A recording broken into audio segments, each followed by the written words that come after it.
अब मासिक मूल्यांकन पंजी का जो प्रारूप यहाँ पर दिया गया है इसी को आपको उपयोग करना है वर्ष 2024-25 के वार्षिक परिणाम अभिलेख पत्रक भरने के लिए आप इसका उपयोग करेंगे।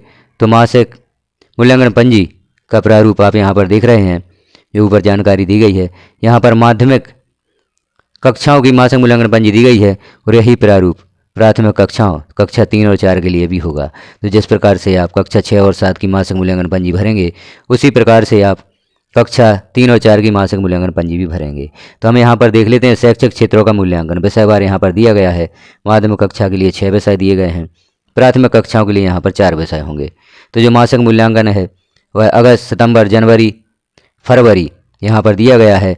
और जबकि हमने आदेश में देखा था अगस्त, सितंबर, दिसंबर और जनवरी, तो यहाँ पर माह में आप सुधार भी कर सकते हैं। तो 10 अंक में से यहाँ पर आपको मासिक मूल्यांकन के अंक लेना है। तो 10 अंक में से छात्र ने विषयवार जितने अंक प्राप्त किए हैं उन अंकों को आप यहाँ पर भरेंगे। अब हम यहाँ पर देख रहे हैं एक छात्र की जो मासिक मूल्यांकन पंजी है उसकी जानकारी, एक छात्र की जानकारी यहाँ पर पूर्ण करके बताई गई है। आप किस प्रकार से मासिक मूल्यांकन पंजी तैयार करेंगे। तो यहाँ जैसे देखें हम अगस्त, सितंबर, जनवरी, फरवरी यहाँ पर अंक दिए गए हैं मासिक मूल्यांकन के। जैसे अगस्त में छात्र ने 10 में से 6 अंक हिंदी में प्राप्त किए हैं, अंग्रेजी में 7 अंक, संस्कृत में 6 अंक, गणित में 5 अंक, विज्ञान में 6 अंक और समाज विज्ञान में 5 अंक। इसी प्रकार से अन्य महीनों में छात्र ने अंक प्राप्त किए हैं।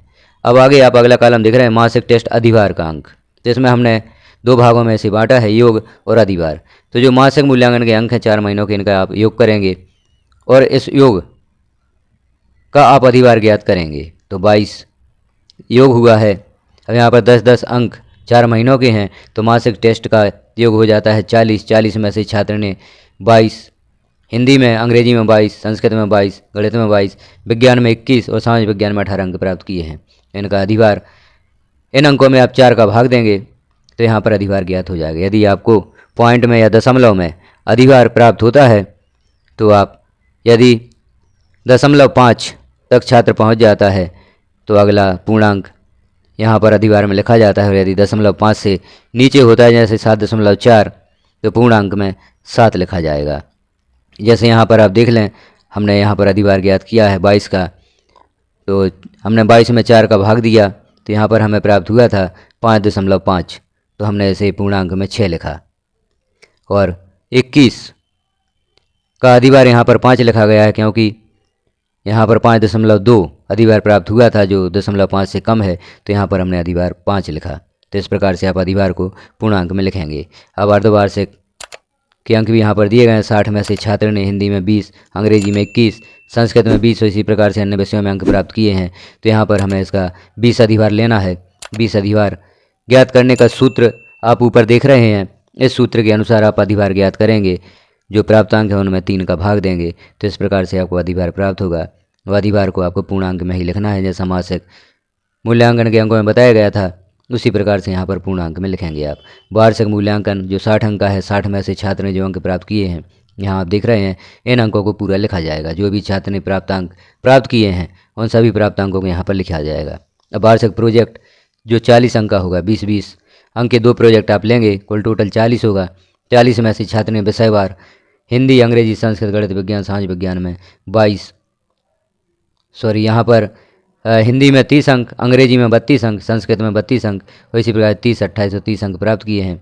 इनका 10 अधिभार आप ज्ञात करेंगे। तो यहाँ पर हमें यहाँ भाग देना होगा इसमें 4 का। 30 में आप 4 का भाग देंगे तो 7.5 के ऊपर यहाँ पर अधिभार प्राप्त होगा, जिसे हम पूर्णांक में 8 लिखेंगे। और 32 का अधिभार 4 का हम भाग देंगे तो 4 8 32, यहाँ पर 8 अधिभार प्राप्त होगा तो यहाँ पर हमने 8 लिखा। तो आप इस प्रकार से वार्षिक प्रोजेक्ट का अधिभार ज्ञात करेंगे। अब वार्षिक परिणाम 100 अंक, तो यहाँ पर हम योग कर देंगे अधिभारों का। मासिक मूल्यांकन का अधिभार 6, अर्धवार्षिक का 7 जो हो गया 13, और वार्षिक मूल्यांकन 60 अंक में से 22 अंक प्राप्त किए हैं तो यहाँ हो जाता है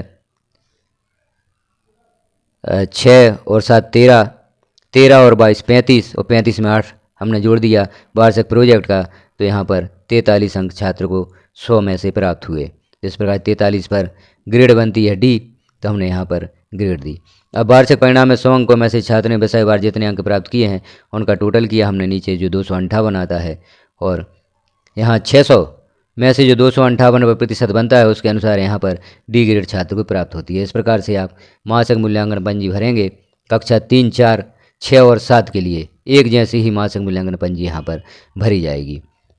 तो आप कन्फ्यूज ना रहें कि कक्षा 3 के लिए कैसी मासिक मूल्यांकन पंजी भरें, कक्षा 4 के लिए कैसे और 6 और 7 के लिए कैसी। सभी कक्षाओं के लिए 3, 4 और 6, 7 के लिए मासिक मूल्यांकन पंजी एक जैसी होगी और वार्षिक परिणाम अभिलेख पत्रक भी एक जैसा भरा जाएगा।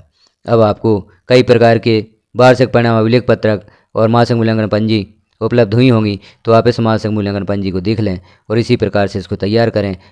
अब यहाँ जो मासिक मूल्यांकन पंजी है, जिसमें मासिक मूल्यांकन, अर्धवार्षिक मूल्यांकन, वार्षिक मूल्यांकन और वार्षिक प्रोजेक्ट के अंकों को आपने भरा है, अधिभारों को भरा है।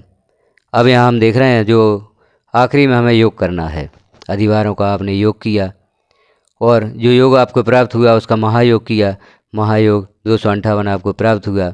अब यहाँ पर हमें जो 258 प्राप्त हुआ है, 600 अंकों में से प्राप्त हुए हैं, इनको आपको 100 अंक करना है। तो जो टोटल प्राप्त हुआ है आपको इसमें 6 का भाग दे देंगे। 6 का भाग देंगे तो यहाँ पर जो भी अंक आपको प्राप्त होते हैं उस पर आप परीक्षा परिणाम तैयार करेंगे, छात्रों को ग्रेड प्रदान करेंगे। तो यहाँ पर जो 258 है वह कुल योग 600 में से प्राप्त है।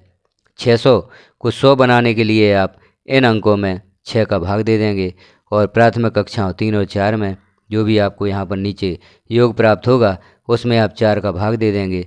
तो वार्षिक परिणाम जो 100 अंक पर आपको बनाना है वह आपको प्राप्त हो जाएगा।